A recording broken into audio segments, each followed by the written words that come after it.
अब balance reaction पर और भी हम लोग कुछ नए क्वेश्चन पर आते हैं।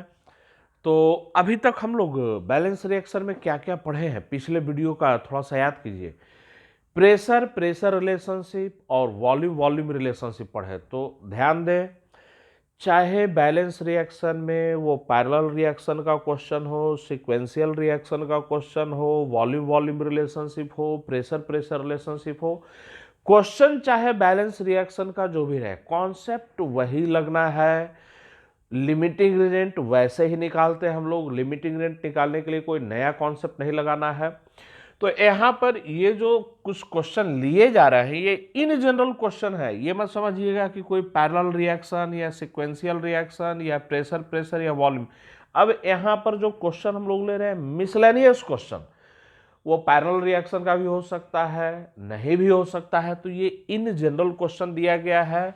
तो इस क्वेश्चन को देखकर ये मत सोचिएगा सर अभी तो प्रेशर प्रेशर पढ़े हैं तो कहीं ये प्रेशर प्रेशर रिलेशनशिप का क्वेश्चन है। नहीं, ये क्वेश्चन प्रेशर प्रेशर रिलेशनशिप का नहीं है, ये बैलेंस रिएक्शन का इन जनरल क्वेश्चन है। क्वेश्चन को पढ़िए।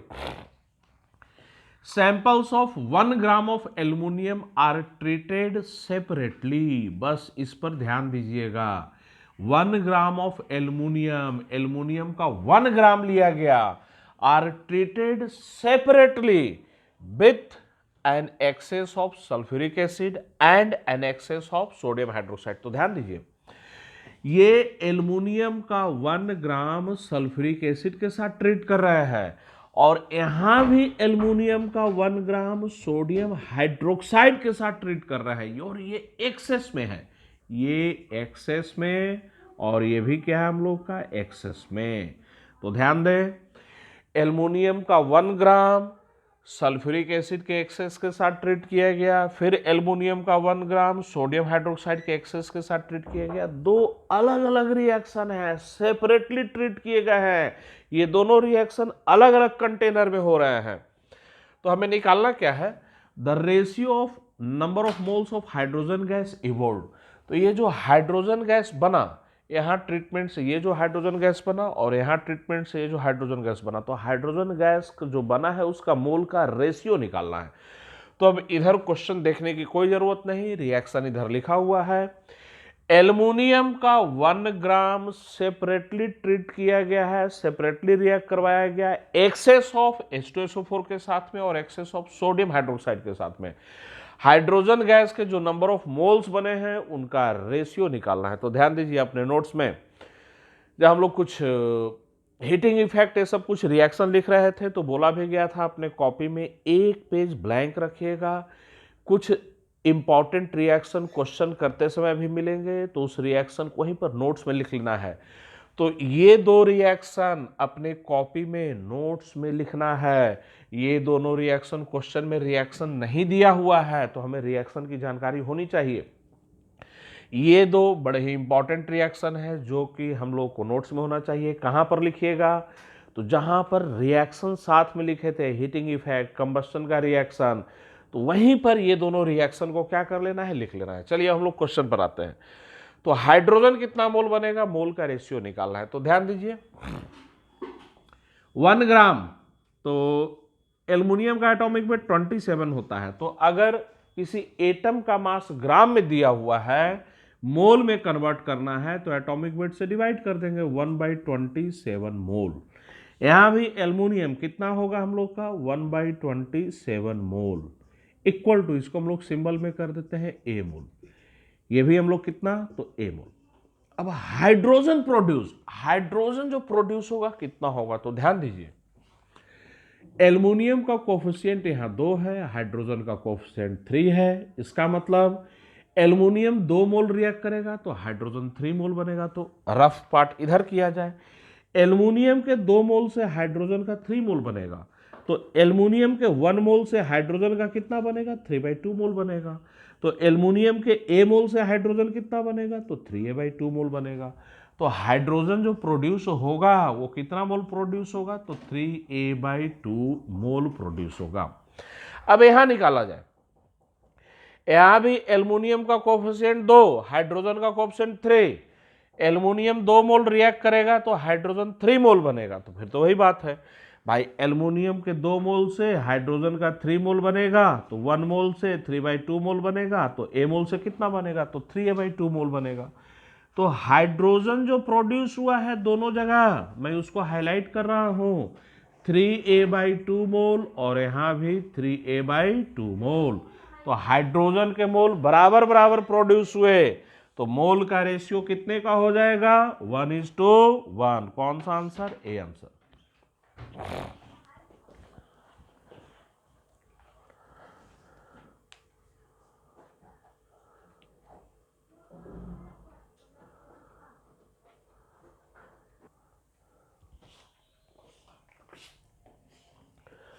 अब हम लोग नेक्स्ट क्वेश्चन पर आते हैं। नेक्स्ट क्वेश्चन को समझिएगा, बड़ा ही इंपॉर्टेंट क्वेश्चन है।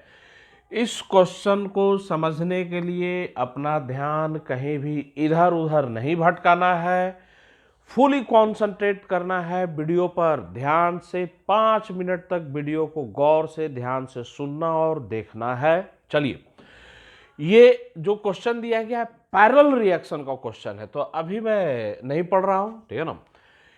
इधर से मैं पढ़कर बताता हूं, इधर कुछ रिएक्शन लिखे गए हैं, क्वेश्चन को बाद में पढ़ेंगे, ठीक है ना। इधर से हम लोग पढ़ते हैं।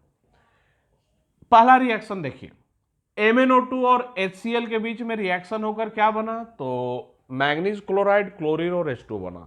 तो पहले रिएक्शन से जो क्लोरीन बना, ध्यान दीजिएगा, पहले रिएक्शन से जो क्लोरीन बना है उसी का रिएक्शन सोडियम हाइड्रोक्साइड के 60 ग्राम के साथ करवा रहे हैं। तो फर्स्ट रिएक्शन से जो क्लोरीन बना उसी का रिएक्शन सोडियम हाइड्रोक्साइड के 60 ग्राम के साथ करवा रहे हैं। तो बताइए, सोडियम हाइड्रोक्साइड के 60 ग्राम के साथ रिएक्ट करने के लिए क्लोरीन का कुछ मोल चाहिए, और वो मोल कहां से आ रहा है, तो पहले रिएक्शन से आ रहा है। तो उतना मोल प्रोड्यूस करने के लिए क्लोरीन की जितनी जरूरत है, सेकेंड रिएक्शन में रिएक्ट करने के लिए क्लोरीन की जितनी जरूरत है वो पहले रिएक्शन से बना रहे हैं। तो क्लोरीन जितना जरूरत है उतना बनाने के लिए MnO2 कितना चाहिए वो हमें क्या करना है, निकालना है। मतलब मैं दोबारा रिपीट करता हूं, MnO2 कितना ग्राम लिया जाए जिससे जो क्लोरीन प्रोड्यूस हो वो क्लोरीन सोडियम हाइड्रोक्साइड के 60 ग्राम के साथ कंप्लीटली क्या कर जाए, रिएक्ट कर जाए। तो ये दोनों बड़े ही मोस्ट इंपॉर्टेंट रिएक्शन है। इन दोनों रिएक्शन को बिना याद किए आगे केमिस्ट्री में कोई काम नहीं होगा। तो फिर से ये 2 रिएक्शन आपके नोट्स में होने चाहिए। तो ये 2 रिएक्शन कहाँ लिखिएगा, तो जहां पर हम लोग बैलेंस रिएक्शन, कुछ केमिकल रिएक्शन लिखे थे, हीटिंग इफेक्ट, एक पेज मैंने बोला था खाली रखिएगा, वही जो एक पेज खाली रखा हुआ है वहीं पर ये दोनों रिएक्शन को लिखिए और बिल्कुल कंठस्थ कर जाइए। ये आगे भी ये रिएक्शन यूज में खूब आएंगे, खूब यूज में आएंगे आगे के चैप्टर में भी ये दोनों रिएक्शन। तो ये दोनों रिएक्शन अपने नोट्स में लिखिएगा। चलिए क्वेश्चन को पढ़ते हैं।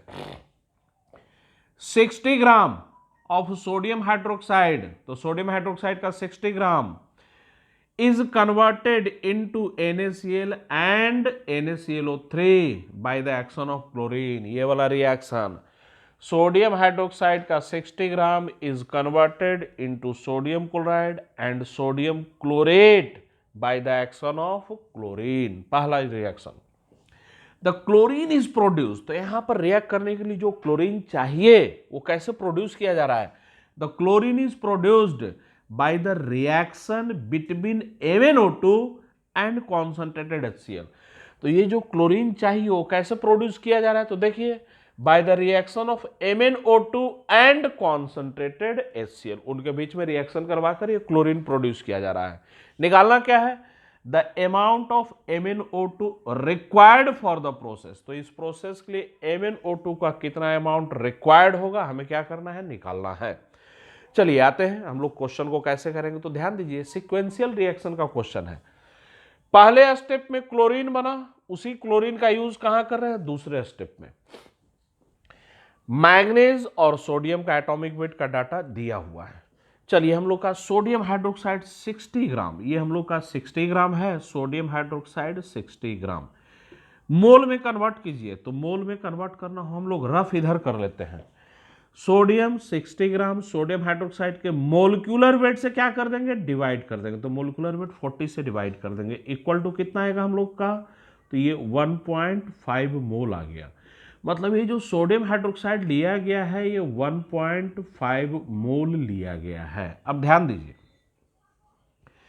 भाई, सोडियम हाइड्रोक्साइड 6 मोल रिएक्ट करेगा तो क्लोरीन का 3 मोल रिएक्ट करेगा। मतलब सोडियम हाइड्रोक्साइड का जितना भी मोल रिएक्ट करेगा क्लोरीन का मोल आधा रिएक्ट करेगा।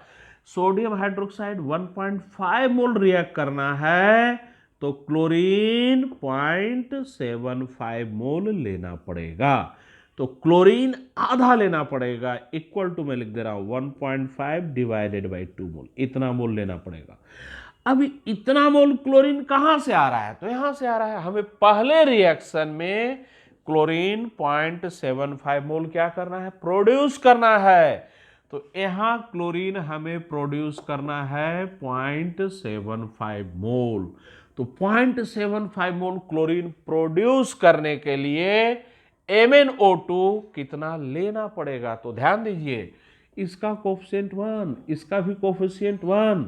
तो क्लोरीन का 1 मोल प्रोड्यूस करने के लिए MnO2 का 1 मोल लेना है। मतलब जितना मोल MnO2 लेंगे क्लोरीन का उतना ही मोल प्रोड्यूस होगा। तो MnO2 बताइए, क्लोरीन 0.75 मोल चाहिए तो MnO2 0.75 मोल लेना पड़ेगा। तो यहां पर आंसर लिखिए, MnO2 रिक्वायर्ड, MnO2 रिक्वायर्ड कितना मोल, तो 0.75 मोल। अब इसे ग्राम में कन्वर्ट करना है। तो देखिए, मैंगनीज का एटॉमिक वेट 55 दिया, तो मैंगनीज 55, 2 ऑक्सीजन 32, तो 55 प्लस 32 कितना, 87। तो मोलिकुलर वेट 87 से मल्टीप्लाई कर देंगे, 0.75 ये आ गया ग्राम में। चलिए इसको सोल्व कर लीजिए। 87 को 0.75 से हम लोग मल्टीप्लाई कर देंगे तो ये 65.25 ग्राम आ जाएगा। कौन सा आंसर हो जाएगा हम लोग का, तो आंसर इज सी।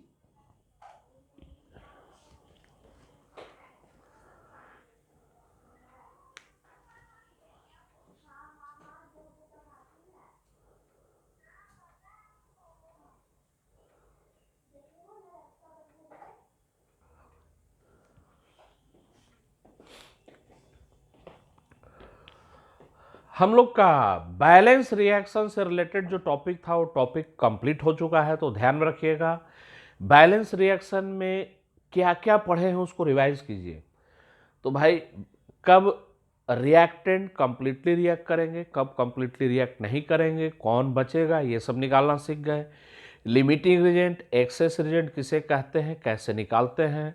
उसके बाद हम लोग कुछ इंपॉर्टेंट केमिकल रिएक्शन अपने नोट्स में लिखे थे। फिर हम लोग परसेंटेज इल्ड को पढ़े थे, parallel reaction, sequential reaction, volume volume relationship, pressure pressure relationship, ये सब बैलेंस रिएक्शन के ही क्वेश्चन थे। अब हम लोग नेक्स्ट टॉपिक पर आ रहे हैं। हम लोग का नेक्स्ट टॉपिक है वॉल्यूम कॉन्सेंट्रेशन या strength of hydrogen peroxide solution.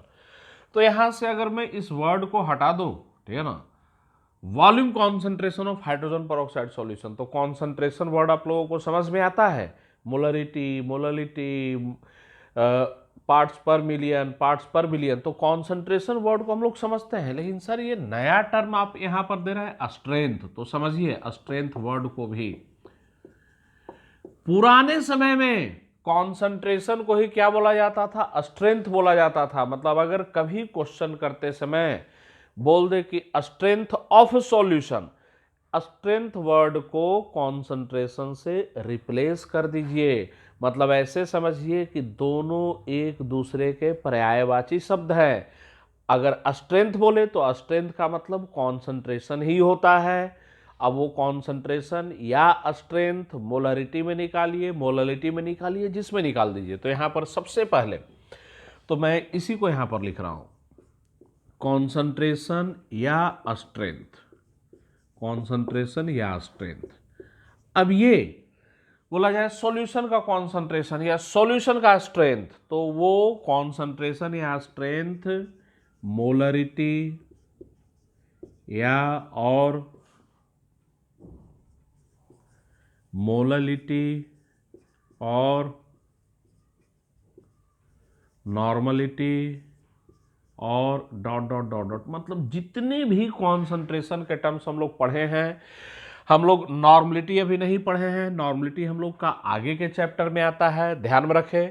Normality mole concept का पार्ट नहीं है, लेकिन कॉन्सेंट्रेशन के जितने भी टर्म होते हैं, और भी जैसे यहां पर लिख दिया जाए ग्राम पर लीटर और डॉट डॉट, जितने भी कॉन्सेंट्रेशन के टर्म्स हैं उन्हीं को क्या बोलते हैं, स्ट्रेंथ बोलते हैं। तो अगर स्ट्रेंथ वर्ड कभी भी क्वेश्चन में आ जाए, स्ट्रेंथ वर्ड को रिप्लेस कर दीजिए किससे, कॉन्सेंट्रेशन वर्ड से। तो आप लोग सबसे पहले तो ये उतार लीजिए, उसके बाद हम लोग आते हैं वॉल्यूम कॉन्सेंट्रेशन का मतलब क्या है। भाई ये तो समझ रहे हैं मोलरिटी क्या होता है, मोललिटी क्या होता है, लेकिन कॉन्सेंट्रेशन वॉल्यूम के टर्म्स में, ये volume concentration of hydrogen peroxide solution, तो ध्यान में रखना है। ये जो वॉल्यूम कॉन्सेंट्रेशन बोला जा रहा है सिर्फ और सिर्फ हाइड्रोजन पेरोक्साइड सॉल्यूशन के लिए बोला जा रहा है।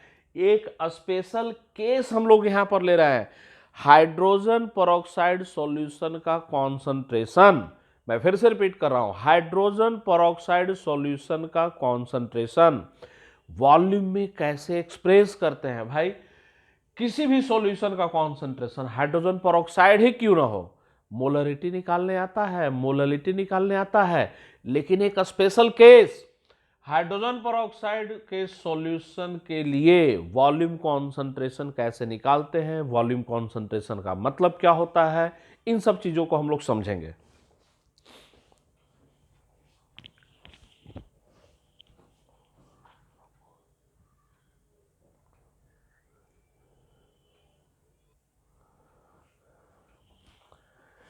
चलिए अब हम लोग समझते हैं volume concentration of hydrogen peroxide solution. Hydrogen peroxide solution के वॉल्यूम कॉन्सेंट्रेशन का मतलब क्या है। तो सबसे पहला पॉइंट तो ये जानिए कि हाइड्रोजन पेरोक्साइड का सॉल्यूशन डिकम्पोज कर कर H2O और O2 गैस देता है। तो हाइड्रोजन पेरोक्साइड डिकम्पोजेज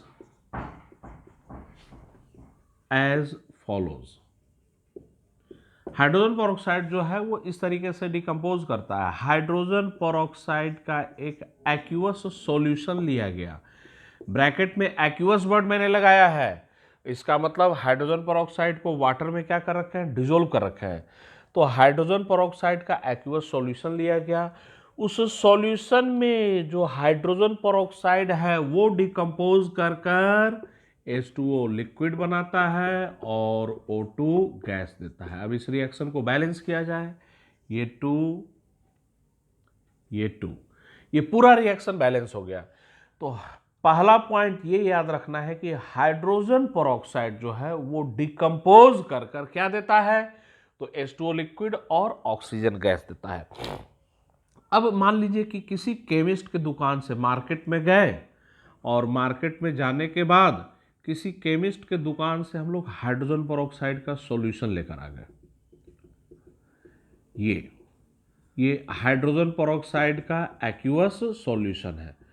मार्केट में गए और किसी केमिस्ट के दुकान से हाइड्रोजन पेरोक्साइड का एक्वस सॉल्यूशन लेकर आ गए। अब होगा क्या कि इस बॉटल पर हाइड्रोजन पेरोक्साइड का कॉन्सेंट्रेशन मोलरिटी में नहीं दिया हुआ रहेगा। ये जो हाइड्रोजन पेरोक्साइड के सॉल्यूशन का जो बॉटल है, इस बॉटल पर कॉन्सेंट्रेशन वॉल्यूम के टर्म्स पे दिया हुआ रहेगा।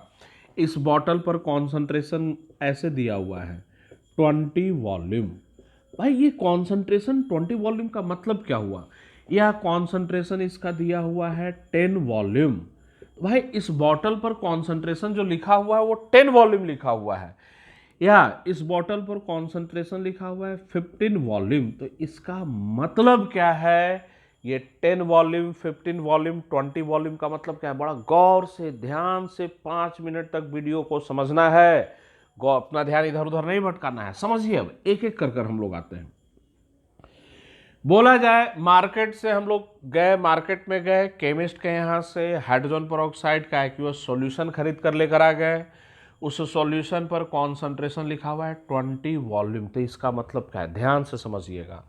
ये सॉल्यूशन जिसका कॉन्सेंट्रेशन 20 वॉल्यूम लिखा हुआ है, अगर इस सॉल्यूशन का 1 लीटर लेंगे तो इस सॉल्यूशन का 1 लीटर लेने पर, तो हाइड्रोजन पेरोक्साइड सॉल्यूशन का कितना लीटर, 1 लीटर लेने पर इसमें जितना भी हाइड्रोजन पेरोक्साइड होगा वो सारा का सारा हाइड्रोजन पेरोक्साइड डिकम्पोज कर कर ऑक्सीजन गैस का 20 लीटर देगा एट एनटीपी पर। ये इसका मतलब हुआ। मैं फिर से रिपीट करता हूं, जिस सॉल्यूशन का कॉन्सेंट्रेशन 20 वॉल्यूम लिखा हुआ है वो सॉल्यूशन 1 लीटर लेंगे, उसमें जितना भी, उस 1 लीटर में जितना भी हाइड्रोजन पेरोक्साइड होगा वो पूरा का पूरा डिकम्पोज कर कर ऑक्सीजन गैस 20 लीटर देगा एट एनटीपी पर। चलिए फिर बोला जाए कि नहीं सर, हमने कोई बॉटल लेकर आया है जिसका कॉन्सेंट्रेशन 10 वॉल्यूम लिखा हुआ है, 10 वॉल्यूम लिखा हुआ है। तो फिर से वो सॉल्यूशन जिसका कॉन्सेंट्रेशन 10 वॉल्यूम लिखा हुआ है, अगर वो सॉल्यूशन 1 लीटर लेंगे तो उस 1 लीटर में जितना भी हाइड्रोजन पेरोक्साइड होगा वो पूरा का पूरा डिकम्पोज कर कर, उस 1 लीटर में जितना भी हाइड्रोजन पेरोक्साइड होगा वो पूरा का पूरा डिकम्पोज कर कर 10 लीटर ऑक्सीजन देगा एट एनटीपी पर। ठीक है ना। एक और तीसरा एग्जांपल मैं लेता हूं जिससे कि आप लोग को बिल्कुल कॉन्सेप्ट दिमाग में सेट हो जाए। बोला गया कि हाइड्रोजन पेरोक्साइड का जो बॉटल लिए हैं उस पर कॉन्सेंट्रेशन लिखा हुआ है 15 वॉल्यूम। तो इसका कॉन्सेंट्रेशन लिखा हुआ है 15 वॉल्यूम। तो इसका मतलब क्या हुआ, जिस हाइड्रोजन पेरोक्साइड के एक्वस सॉल्यूशन का कॉन्सेंट्रेशन 15 वॉल्यूम दिया हुआ है वो सॉल्यूशन 1 लीटर लेंगे तो उस 1 लीटर में जितना भी हाइड्रोजन पेरोक्साइड होगा, 1 लीटर के सॉल्यूशन में जितना भी हाइड्रोजन पेरोक्साइड होगा पूरा का पूरा डिकम्पोज कर कर 15 लीटर ऑक्सीजन देगा एनटीपी पर। चलिए अब अगर आप लोग कॉन्सेप्ट को समझ गए होंगे तो अब आप लोग बताइए, इन जनरल हाइड्रोजन पेरोक्साइड का कॉन्सेंट्रेशन x वॉल्यूम दिया हुआ है, तो ये हाइड्रोजन पेरोक्साइड का कॉन्सेंट्रेशन है x वॉल्यूम। ठीक है ना। अब बताइए इस x वॉल्यूम का मतलब क्या होगा। तो इस x वॉल्यूम का मतलब क्या होगा, तो जिस सॉल्यूशन का कॉन्सेंट्रेशन x वॉल्यूम लिखा हुआ है वो सॉल्यूशन 1 लीटर लेंगे, उस 1 लीटर में जितना भी हाइड्रोजन पेरोक्साइड होगा पूरा का पूरा डिकम्पोज कर कर, इस 1 लीटर में जितना भी हाइड्रोजन पेरोक्साइड होगा पूरा का पूरा डिकम्पोज कर कर x लीटर देगा एट एनटीपी पर। ये इसका क्या हो गया, मतलब हो गया। चलिए तो हम लोग लिखते हैं।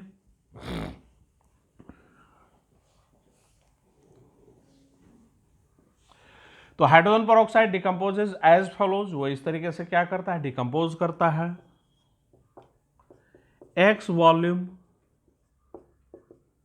Hydrogen peroxide, x volume hydrogen peroxide solution means 1 litre of aqueous hydrogen peroxide solution gives x liter of O2 gas, x liter of O2 gas at NTP on complete decomposition, on complete decomposition। चलिए ये मतलब तो हम लोग समझ गए कि x volume, ये पूरे को इन्वर्टेड कॉमा में कर दीजिए, x volume hydrogen peroxide solution का कॉन्सेंट्रेशन है, तो उसका मतलब क्या हुआ, तो वो सॉल्यूशन का 1 लीटर लेंगे, उस 1 लीटर में जितना भी हाइड्रोजन पेरोक्साइड होगा कंप्लीट डिकम्पोज कर कर ऑक्सीजन गैस कितना लीटर देगा, x लीटर देगा एनटीपी पर। लेकिन ये जो कॉन्सेंट्रेशन है एक्स वॉल्यूम, मतलब 10 वॉल्यूम, 15 वॉल्यूम, 20 वॉल्यूम, अगर इसको मोलरिटी में कन्वर्ट करना हो या किसी और टर्म में कन्वर्ट करना हो तो कैसे कन्वर्ट करेंगे, तो इसको समझिएगा। हम लोग कैसे कन्वर्ट करेंगे इसको समझते हैं हम लोग। हाइड्रोजन पेरोक्साइड का एक्वस सॉल्यूशन, H2O लिक्विड और ये O2 गैस।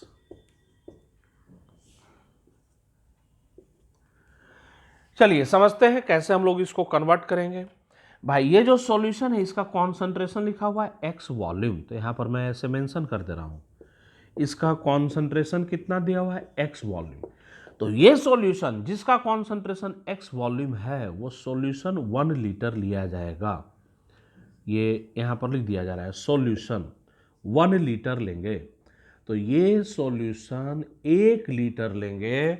इस 1 लीटर में जितना भी हाइड्रोजन पेरोक्साइड है वो पूरा का पूरा डिकम्पोज कर ऑक्सीजन कितना देगा, x लीटर देगा एट एनटीपी पर। अब हमें ये बताइए, अगर किसी गैस का वॉल्यूम एनटीपी पर पता हो तो उसको मोल में कैसे कन्वर्ट करते हैं, तो 22.4 से क्या कर देंगे, डिवाइड कर देंगे, इतना मोल। तो इतना मोल ऑक्सीजन बना, तो ध्यान दीजिए ऑक्सीजन का 1 मोल कब बनेगा, जब हाइड्रोजन पेरोक्साइड का 2 मोल रिएक्ट करेगा। भाई इसका कोएफिशिएंट है 2 और ऑक्सीजन का कोएफिशिएंट 1, तो हाइड्रोजन पेरोक्साइड का 2 मोल रिएक्ट करेगा तो ऑक्सीजन का 1 मोल बनेगा, या ऑक्सीजन का 1 मोल बनेगा तो हाइड्रोजन पेरोक्साइड का 2 मोल डबल रिएक्ट करेगा, तो ऑक्सीजन का जितना भी मोल बनेगा हाइड्रोजन पेरोक्साइड का दुगना रिएक्ट करेगा। तो number of moles hydrogen peroxide का निकालिए, डबल कर दीजिए इसको, 2 into x divided by 22.4 mole equal to कितना आ जाएगा हम लोग का, तो x डिवाइडेड बाई 11.2 मोल। अब आपके सामने सारा डाटा है, ये हाइड्रोजन पेरोक्साइड का x डिवाइडेड बाई 11.2 मोल ये सॉल्यूशन के कितने लीटर में है, मैंने हाईलाइट किया, सॉल्यूशन के 1 लीटर में हाइड्रोजन पेरोक्साइड का x डिवाइडेड बाई 11.2 मोल है। तो जरा ये बताइए मोलरिटी कैसे निकालते हैं हम लोग, किसी भी सॉल्यूशन का मोलरिटी निकालना हो तो मोलरिटी कैसे निकालते हैं, तो number of moles of solute, तो x डिवाइडेड बाई 11.2 मोल, इतना मोल है कितने लीटर में, तो divided by volume of solution 1 litre में। तो हम लोग का मोलरिटी जो आ गया, मोलरिटी वो कितना आ गया, तो x डिवाइडेड बाई 11.2 मोलर या मोल पर लीटर।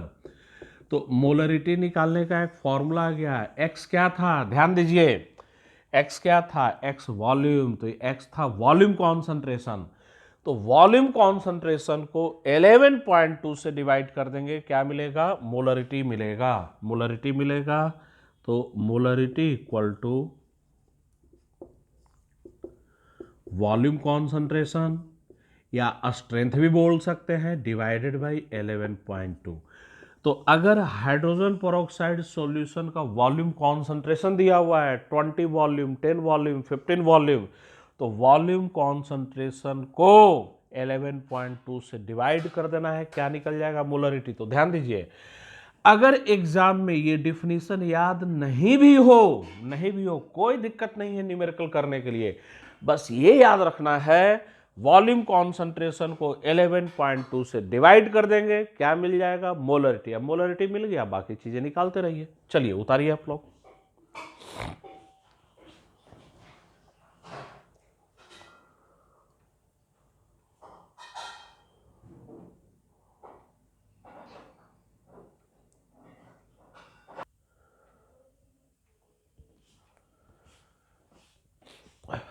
चलिए चीजों को हम लोग अब एक क्वेश्चन से समझते हैं। हाइड्रोजन पेरोक्साइड का जो वॉल्यूम कॉन्सेंट्रेशन पढ़े हैं उसी पर एक क्वेश्चन दिया हुआ है, क्वेश्चन को समझिए। कैलकुलेट द स्ट्रेंथ वर्ड लिखा हुआ है तो इसको कॉन्सेंट्रेशन वर्ड से पढ़िए। Calculate the concentration of 30 volume hydrogen peroxide solution in terms of molarity और परसेंटेज स्ट्रेंथ या परसेंटेज कॉन्सेंट्रेशन। मतलब हाइड्रोजन पेरोक्साइड का एक सॉल्यूशन दिया हुआ है जिसका वॉल्यूम कॉन्सेंट्रेशन 30 वॉल्यूम है। हमें उस सॉल्यूशन का स्ट्रेंथ या कॉन्सेंट्रेशन मोलरिटी के टर्म्स में निकालना है, दूसरा वेट बाय वॉल्यूम परसेंटेज के टर्म्स में निकालना है। चलते हैं निकालते हैं। सिंपल फॉर्मूला बेस्ड क्वेश्चन है, ये सिर्फ और सिर्फ फॉर्मूला से ही बन जाएगा। मोलरिटी इक्वल टू, अभी हम लोग जस्ट पढ़े हैं, वॉल्यूम कॉन्सेंट्रेशन को 11.2 से डिवाइड कर देंगे। वॉल्यूम कॉन्सेंट्रेशन कितना, 30 वॉल्यूम, तो 30 को 11.2 से डिवाइड कर देंगे। ये क्या आ गया हम लोग का, मोलरिटी आ गया। चलिए उसके बाद नेक्स्ट, मोलरिटी और वेट बाय वॉल्यूम परसेंट के बीच में एक रिलेशनशिप था। Molarity m equal to percentage W by V into 10 divided by M1।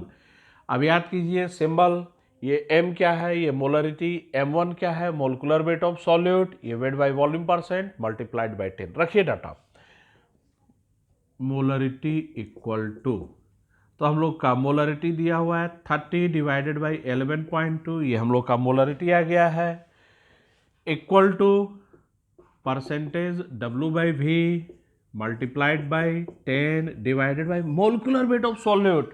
तो सॉल्यूट कौन, हाइड्रोजन पेरोक्साइड, तो H2O2 का मोलिकुलर वेट कितना होता है, तो 34 होता है।